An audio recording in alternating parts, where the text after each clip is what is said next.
Good morning, everybody, and thank you for joining us this Sunday, February 6th, 2022, here at First Presbyterian Church, Elizabethton.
In the name of the God who created us,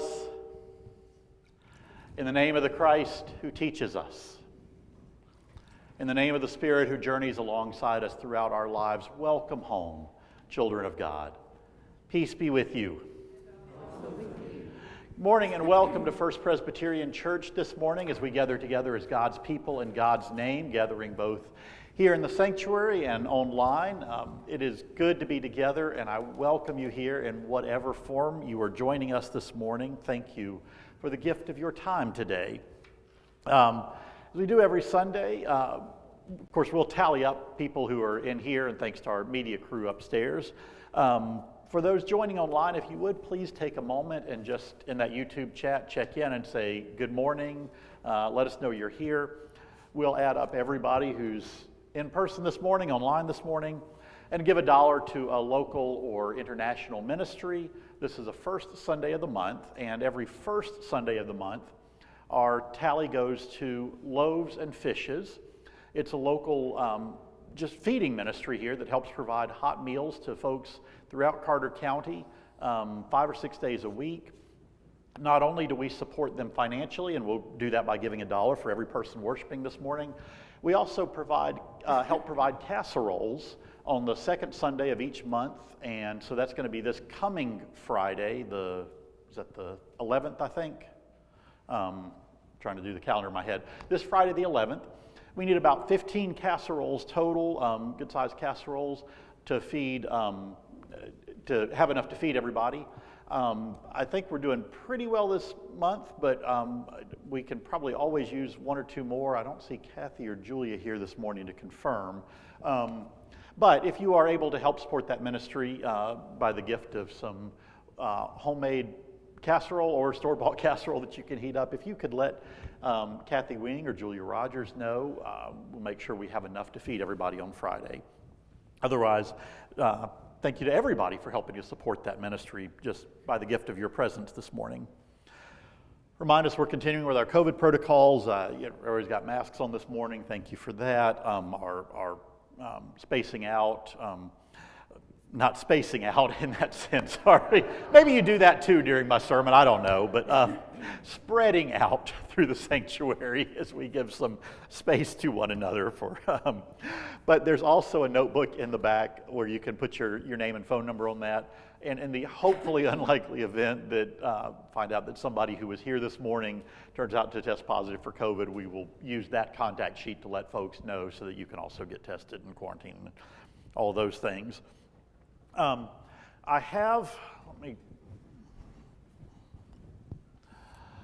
going to show you this, and then I'm going to set it up here on the table. That is our sign-up sheet for Liturgist. Rebecca is our liturgist this morning, is going to read. Next Sunday, Julie will do that, and then Kathy Wing the Sunday after that. But beyond, from the last Sunday of February on, we got no one signed up. So the opportunities are wide open for you. All you got to do is come up and read a call to worship and a reading. Just put your name on there. We'll get everything to you a couple days ahead of time so you can look over it. But it's a great way to kind of make sure that the voices that we hear in worship are as varied and diverse as our congregation is. So please take a moment and sign up for a Sunday or two. So let's see, what else? Two other things. First, I want to just let you know of a correction in the annual. Last week we spent our worship time going through the annual report. There are some paper copies of that in the narthex still. They are posted online. The paper copies still have a misprint because I printed them off last week. The online copies have been updated. The amount of the Dixon Fund was misreported in that. One of the checks had gotten entered into the system twice. So our income from the Dixon Fund was not the $50,000 we thought it was. It was actually about $30,000. So just make note of that, please. And if you are looking at a paper copy, know that that fund, that amount is off by about $20,000. The online copies are updated. Finally, I want to make a pitch for this entire month. Julie Wade is going to be doing some talks downstairs. Her first one was this morning. This is it began as Evolution Sunday, which we will officially celebrate next Sunday, the Sunday closest to Darwin's birthday. But we've kind of tried to grow that a little bit, and so at least all the years I've been here, Julie has offered some fantastic talks that stretch beyond just one Sunday to 3 or 4 Sundays throughout February. This morning was a fascinating kind of review of a little bit about evolution. We're going to continue that celebration all month, not only downstairs in Adult Forum, and you can join that Adult Forum either in person in Martin Hall at 9:45 or on Zoom through the Adult Forum link that's on our website and in the e-news every week. So join Julie for those talks, and we're going to be celebrating Science and Faith Month together up here throughout February, and kind of both downstairs and up here during worship. So just a pitch for that. Any other, Scott, announcement? Yes, Julia Rogers just said thank you. She now has 10 casseroles. Okay, did she indicate if we normally do 15, but we get some from Brown's Chapel. Did she mention if we need more still or not? Not yet. She just said we have 10 now. Okay. And to thank you. Okay, so thank you for your sign up for 10. Rebecca? She's asking for 15. Oh, she's asking for 15. Okay, so, well, I knew Brown's Chapel brought some, but it sounds like we still need a few more casseroles. So if you are able to help provide that, if you could let Julia Rogers or Kathy Wing know, and that way we make sure we have enough come Friday to feed everybody. Thanks, Scott. Other announcements, joys, concerns, anything to share? All right. Well, then, friends, as we move into worship, we start with the basic core of our gospel, that God loves us all, without condition and without exception. And in that love, we all, in our diversity, reflect the image of God. And God's image is lesbian, gay, bi, trans, queer, straight. God's image is black, brown, Asian, indigenous. God's image is male and female and non-binary. God's image is rich and poor, able-bodied and disabled, young and old, suffering and rejoicing. We all bear the image of God, and we are all beloved by God and valued. So welcome, beloved community.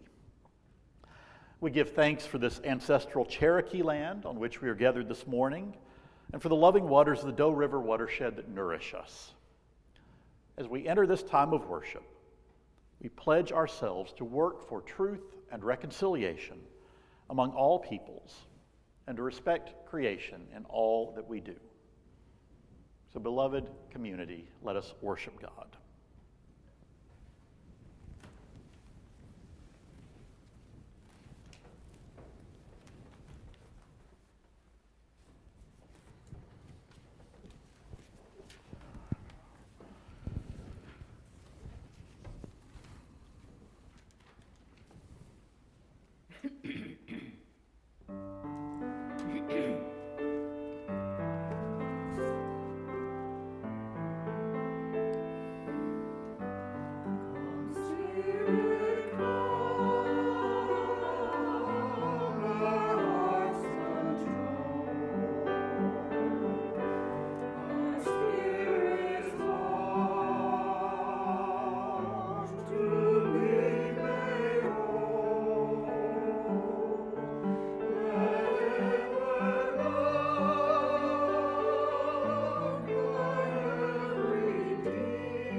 Please join me in the invitation to worship in your bulletin. Beneath the mist of time, before the world began, beyond our understanding, in the beginning, God. Fathering history, mothering creation, parenting earth's people from the beginning, God. Expecting the right moment, preparing the right way, revealing the right person for each new beginning, God. Maker and mover of heaven and earth, God, one God, our God. Throughout this month of celebrating science and faith, we've got, it turns out there's really a very vibrant community that has come about around Evolution Sunday. And Julie, you shared this morning when that began. I don't remember how long ago that was. 2006, okay. So, what is that, 16 years. And there are churches, well, not just churches, communities of faith all over the world who celebrate Evolution Sunday now. And part of that has been a lot of hymns that have been composed specifically for the celebration of Evolution Sunday. And so we're going to do a few of those throughout the month of February. One of them this morning, it's to a familiar tune for us, but the words are new and composed again for the celebration of Evolution Sunday, and it's Praise the Source of Faith and Learning. You'll find those words in your bulletin, so I invite us to stand and sing together.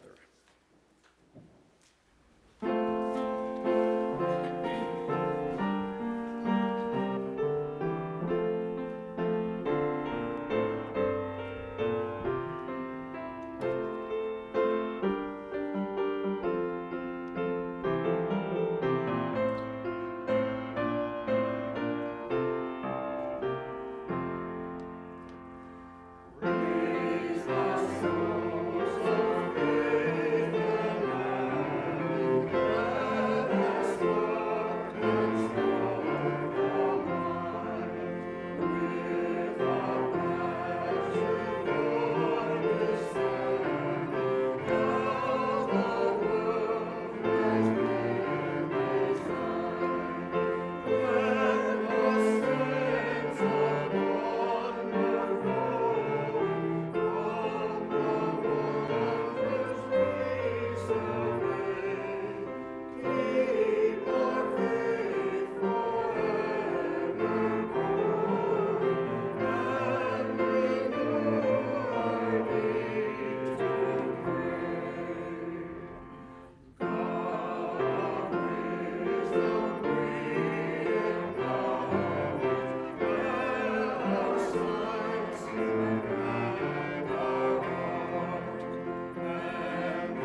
seated.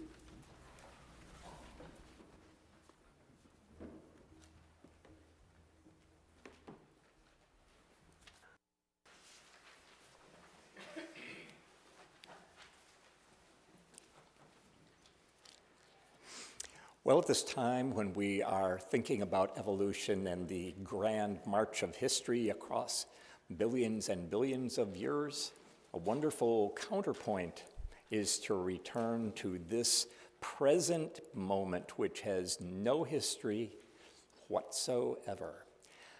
And so our invitation to meditation this morning is the first lines of a poem that many of you are familiar with by Kalidasa, who is an Indian poet of, I believe, the 16th century. And those lines go, "Look to this day, for it is life, the very life of life itself." This is what meditation is about, allowing this present moment to be enough. Pastor Brian has often talked about the economics of enough. Can we be satisfied with enough? Can this present moment for you and for me, for a few moments in meditation, be enough? Let it be. This morning, as we turn inward, give yourself permission to be at one with this moment, seeking nothing, running from nothing. Sure, thoughts of the past may arise, thoughts of the future, or what might be may arise. That's okay, you can just let them come and go too. It's your awareness we're interested in, not the thoughts of the chatty mind. And so with that, I invite us to turn to our time of meditation. So if you would please close your eyes and let's assume a posture of meditation, because meditation is something we do with the body, not just with the mind. And so as you're able, please sit erect. The body recognizes this as a posture of attention. Notice the weight of your body upon the pew, and realize and remember that in a very real sense, that sensation of weight represents the mutual tug of Mama Earth's great gravitational field and your body's tiny but real gravitational field. You're giving each other a hug. Let your shoulders relax and drop toward the floor, and draw them back slightly as though bringing your shoulder blades together. Sit tall. Notice how sitting this way, if you did nothing else, your whole being already begins to enter into a state of calm, quiet presence. And now, as we meditate in silence, give yourself and our world the gift of your attention to this present moment.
And now, in the calm and quiet of this moment, would you please call to mind a person or a group or perhaps our whole world who this morning you know stands in special need of the healing peace of God, the peace that passes all understanding. And in your own way, call upon God, call upon life itself to bless them just as they need to be blessed.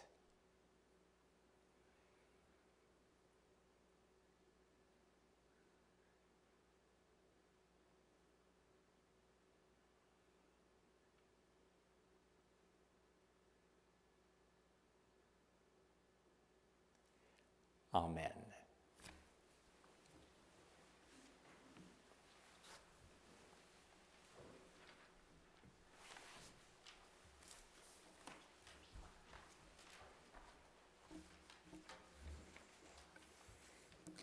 Our reading today comes from John 5, verses 1 through 13. After this, there was a festival of the Jews, and Jesus went up to Jerusalem. Now in Jerusalem by the sheep gate, there's a pool called in Hebrew Bethsathra, which has 5 porticos. In these lay many invalids, blind, lame, paralyzed. One man was there who had been ill for 38 years. When Jesus saw him lying there and knew that he had been there a long time, he said to him, "Do you want to be made well?" The sick man answered him, "Sir, I have no one to put me into the pool when the water is stirred up, and while I am making my way, someone else steps down ahead of me." Jesus said to him, "Stand up, take your mat, and walk." At once the man was made well, and he took up his mat and began to walk. Now that day was a Sabbath. So the Jews said to the man who had been cured, "It's the Sabbath. It's not lawful for you to carry your mat." But he answered them, "The man who made me well said to me, 'Take up your mat and walk.'" They asked him, "Who is the man who said to you, 'Take it up and walk'?" Now the man who had been healed did not know who it was, for Jesus had disappeared in the crowd that was there.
Thank you, choir, and everybody for that beautiful hymn. Cody, thanks for adding the cello this morning to the hymn, too, as well. It was beautiful. And Rebecca, thank you for reading. Bill, thanks for meditation this morning, too.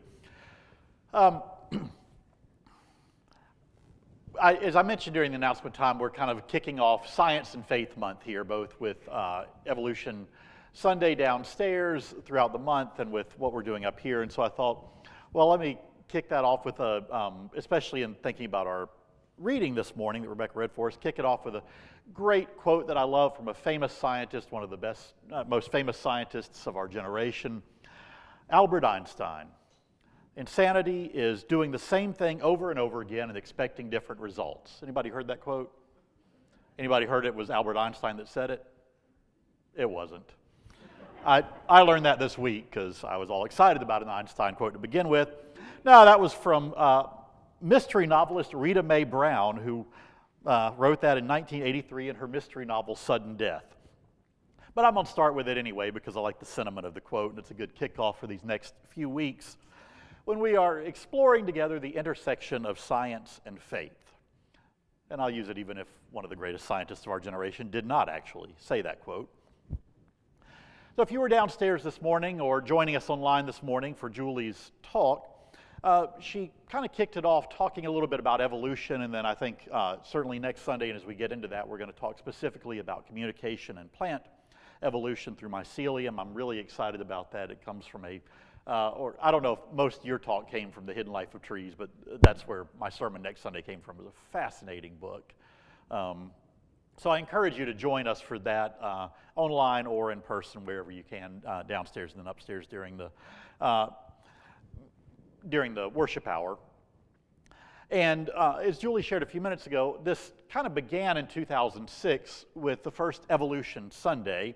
But the idea was that communities, really a lot of communities of faith, not just churches, but communities of all kinds of faith, including non-theistic communities, have tried to set aside the Sunday or a day close to Darwin's birthday to celebrate the insights of science into the life of faith and the broader kind of spiritual life and quest. And so we'll do that officially next Sunday. Darwin's birthday was February the 12th, 1809. Next Sunday will be February the 13th, and we'll celebrate that. And so I'm really looking forward to what we'll do next Sunday in worship. But this morning, to kind of kick it off, I wanted to share a little bit about how, personally, for me, an interest in science that's been kind of really part of my whole life, as long as I can remember, how my own interest in science has deepened my faith and my experience of God. But first, though, let me invite us to take a look at that reading that we heard from Rebecca this morning. In that story, Jesus has traveled to Jerusalem, and he stops by a place called Bethsaida. It's a place frequented by people who were searching for a cure for all kinds of various physical ailments. Bethsaida means house of olives, and I got to actually visit there when I was in the Middle East, almost 30 years ago now. That time flies. And it's this gigantic pool with these 5 porticos that surround it. And according to John's Gospel, from which Rebecca read this morning, all of the blind, the lame, and the paralyzed would gather around this pool. And it was a place where people came to look for healing and to look for wholeness. And the folklore of the day was that every once in a while, from time to time, the waters in the pool would get stirred up, kind of just miraculously stirred up and start bubbling and swirling and foaming. And if you could be the first person to touch that water once that happened, then you would experience this miraculous healing. And so one of the people at the pool that day was this man who had been unable to walk for 38 years. Jesus approaches this man lying on his mat near the pool of Bethsaida and asks him if he wants to be healed. The man's response is that he can't walk. And there's nobody to put him in the water when it gets stirred up, and so consequently, for 38 years, he's been lying there waiting for his shot at getting in the waters when it first gets stirred up, and always, inevitably, somebody gets there ahead of him. He can't get there himself. And so he misses out on this opportunity over and over and over and over and over again. And so Jesus simply instructs the man to do something different. Rather than wait for the waters to heal him, Jesus tells the man to pick up his mat and walk. And so the man does, and he's healed. He'd been doing the same thing for 38 years. He never found healing. He tried something new and found what he was looking for. Hallelujah, right? Except that not everyone is happy about this healing. In fact, if you look at the whole story, and I cut off about the second half of the story just to shorten the reading a little bit, but that conflict of the healed man with the religious officials goes on for about 15 more verses. So if you look at this healing story, the bulk of the story really isn't about the healing at all. It's about the conflict that takes place because of the healing. And these religious officials find out that the man's healing was done on the Sabbath. And so the man now has been healed and he's carrying his mat around on the Sabbath, and that violated the law. And so the tension in this story, the tension doesn't come from the man's inability to find healing. The tension comes from the conflict between his experience of healing and the religious expectations of his day. You may have heard the statistic that the fastest growing religious category in our country is those who identify as spiritual but not religious. Think about that distinction, right? Spiritual but not religious. What does that distinction mean? French sociologist Emile Durkheim noted that there were three primary functions of religion in our society. The first of those is social solidarity through a set of shared rituals and beliefs. The second function of religion in society he identified is social control. Control to maintain a set of morals and cultural norms that everybody lives by. The third, finally, getting to the third purpose of religion, is to try and find meaning and purpose in answering those existential questions. It's a helpful distinction to keep in mind, I think, that religion can be a path toward spiritual growth. It can be a path toward helping us search for those answers to those existential questions that we ask by connecting us with the wisdom of others around us, with those who have gone before us in ancient texts, with a supportive seeking community. But religion can also serve as a creator and keeper of social boundaries, as a means of social control. I think that's the distinction that fastest growing religious category in our country is noting, wanting that spiritual quest, having no use for the social control of religion. And that's the tension that's at play in this story this morning, right? The man seeking healing found spiritual and physical wholeness that he'd been looking for 38 years. But he found it in a way that violated religious boundaries. And he's not alone, right? I mean, if we think about history, particularly the history that we're celebrating this month of science and faith, history is replete with examples of people seeking answers to those bigger questions, to questions about our universe, to existential questions, and people seeking those answers that run afoul of religious boundaries. Copernicus, Galileo, Darwin. When religion functions as a gatekeeper, as a way of maintaining social boundaries, then it can become a barrier to our quest for wholeness. If what religion tells us is to keep searching for wholeness, for healing, for answers, but only do that within this set of parameters, then experiences that fall outside of those religious guidelines are rejected because they don't conform to kind of those established truths that we're told to believe in, that those social boundaries that religion can give us. I mention all that because, again, we're celebrating science and faith this morning. And many of us probably learned in grade school at some point about the scientific method. In a nutshell, and I'm sure I'm going to get some of the terminology wrong because it's been a few years since I was in grade school, but you note a question or an observation or something about the world around you. Then you think of a way to explore that question.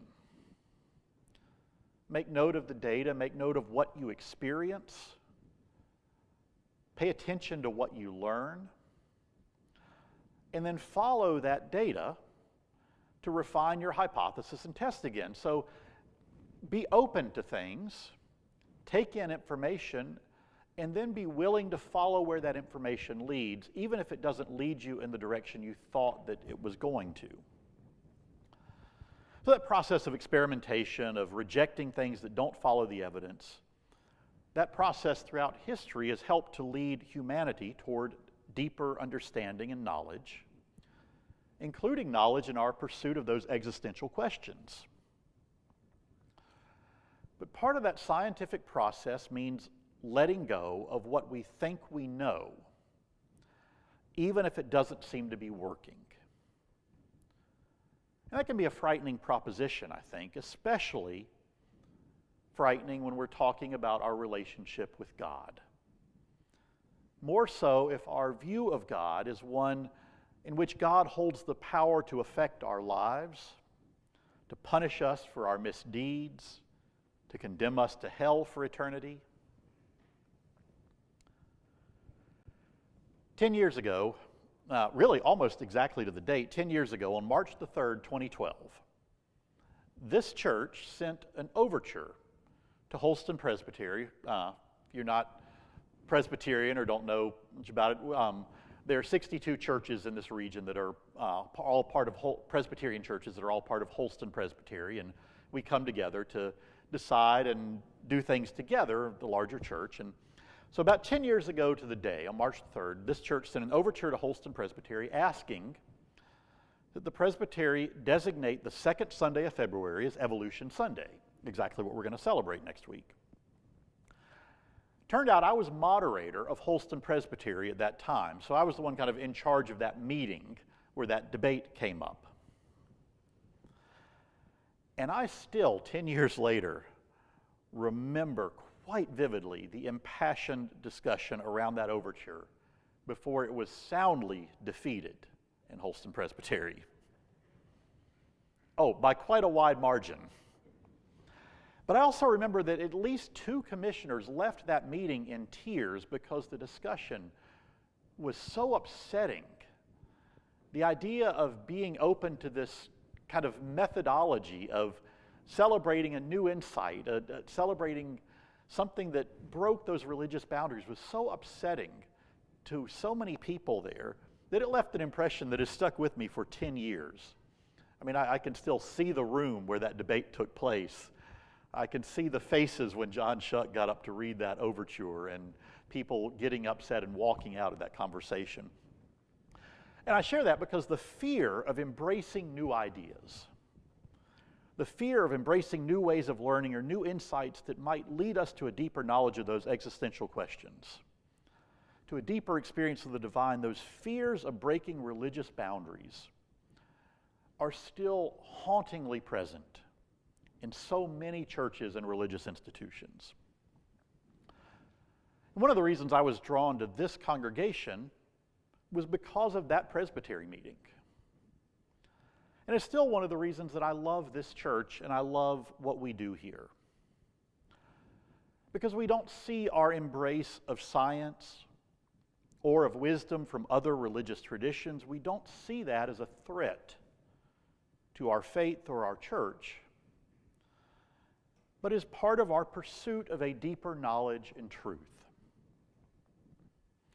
And that doesn't mean that everything that we try is always going to lead us in the right direction. Sometimes trying something new and trying a new hypothesis, sometimes that doesn't work out. One of the comforts, I think, of kind of the boundaries that religion can offer us is that it's this set of boundaries that we believe, or we're told to believe, are time-tested and they're reliable, and so we can trust them. And so being willing to let go of kind of that certainty that those religious boundaries can give us, being willing to let go of that certainty in pursuit of a deeper knowledge, that can be a terrifying process. It can leave us feeling ungrounded. A few weeks ago in a sermon, I shared a quote, a wise quote from a friend of mine that I think bears repeating again. He said that growing faith often feels like losing faith. In order to gain new knowledge, new insights, in order to grow a deeper faith, sometimes we have to let go of what's not working. Stepping out of the familiar religious forms of yesterday into kind of a new freedom of exploration. It's not easy. It takes courage, it takes a willingness to kind of think outside of religious boundaries. But the payoff can be the very thing that we're seeking. A deeper connection to those existential questions that we're asking. A deeper experience of God, or the unifying love that flows through creation and through the universe, through us and through this community. And I'll offer briefly kind of an example of this in my own life, in my time here in this church. When I showed up for my first Sunday here about 5.5 years ago, there was one thing in particular that I did not do that I had done pretty much every Sunday for the previous 16 years of my time as an ordained minister. The thing that I did not do on that Sunday was to offer a pastoral prayer. That prayer that kind of goes on for a few minutes and the preacher packs in kind of everybody we want to pray for and everything, just kind of that long, gather everything up and let the pastor offer a prayer for it. And I'm not dismissing those prayers. I appreciate those prayers. In fact, one of my favorite worship experiences in seminary was a pastor who could invite the congregation to share concerns, and that would go on for 20 minutes, and then he would stand up from memory and pray for every single one of those by heart, and that was phenomenal. But we did something different here instead. What we did instead of that pastoral prayer was a meditation. In fact, Bill was the one that led it that first Sunday. And just like it was this morning, it was a time of silence, a time of listening to our thoughts and our bodies, of being attentive to others in our world. And to be honest with you, I was kind of uncomfortable with that my first Sunday here. I was uncomfortable because, I'd learned the way that worship is supposed to go and the things that I was supposed to do as a pastor in a worship service. And I knew the rules and the boundaries for how to kind of follow the sermon with a pastoral prayer, and that was what it was supposed to happen. But we didn't do that. And it took me a few weeks of kind of being uncomfortable with that. But it turned out that for me, meditation was a practice that I not only grew to appreciate, but it was one that helped me to connect with something deeper. And it's one that helps me every Sunday still to feel more fully present in worship. And so Rebecca and Bill especially, I thank you for that. I know others offer those too, and I thank everybody that helps to offer those from time to time. But I appreciate that new insight, but it required me to be open to something new and uncomfortable for a little while. And even still, 5.5 years later, I squirm in my seat. My mind wanders. I'm pretty sure I'm not always meditating on the thing that I'm supposed to be meditating on, Bill. But I love that that's a part of our worship. And I can feel a very real difference in myself when I stand up after the meditation and begin to preach. It's a difference that I notice on the rare Sundays when I'm offering a sermon that doesn't follow a meditation. But I share that because for me, what began as an uncomfortable moment of letting go of a religious practice that I was used to, letting go of that ended up helping me to connect with something I did not know I had been missing. Growing faith can often feel like losing faith. That's just one example, but it helps to encapsulate why, for me, my faith has continued to deepen in my time here. And part of it is an openness and a celebration of that scientific method, of being willing to try new things and follow where that data leads. So as we begin this kickoff this month of February of celebrating the contributions of science to the life of faith, I hope that all of us can find or recognize this place, this community, as a safe space to test new ideas, to try out new hypotheses, to join with one another in the pursuit of a deeper, richer experience of the divine. Blessed be. Amen. As we continue in our time of worship here, I invite us to, this is a chance we have to kind of respond by sharing of the gifts that we have, money, time, talent, all of those things, and hoping to share what we celebrate here with the larger community. So let's receive our tithes and offerings.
I think maybe a new hymn to us, one I don't think we have sung, at least since I've been here, but hopefully in keeping with our theme and our openness to new experiences.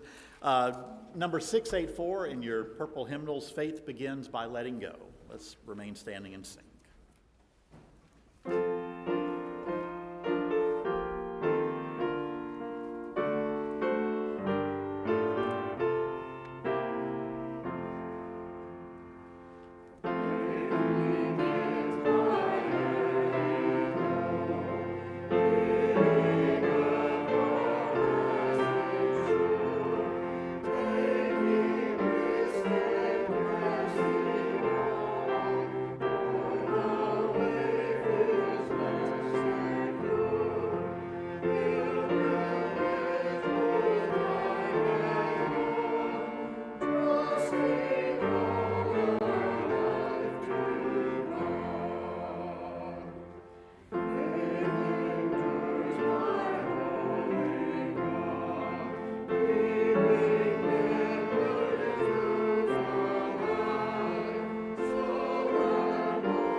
Beloved siblings in God, as you go forth from here this day, be open to new experiences. Be open to new ways of experiencing and seeking the divine and celebrating this community that will uphold us all in love and create a safe space for us to do that. As you go forth from here this day, beloved siblings, may the road rise up to meet you. May the wind blow always at your back. May the sun shine warm upon your face. May the rains fall soft upon your fields, and until we meet again, may God hold you in the hollow of her hand. Amen.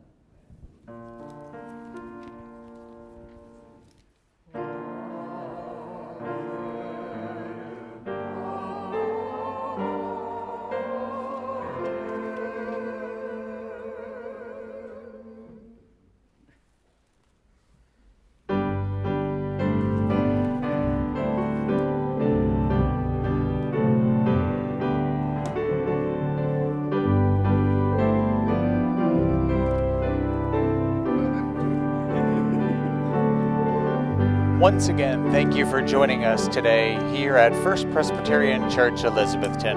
Have a safe and healthy week ahead.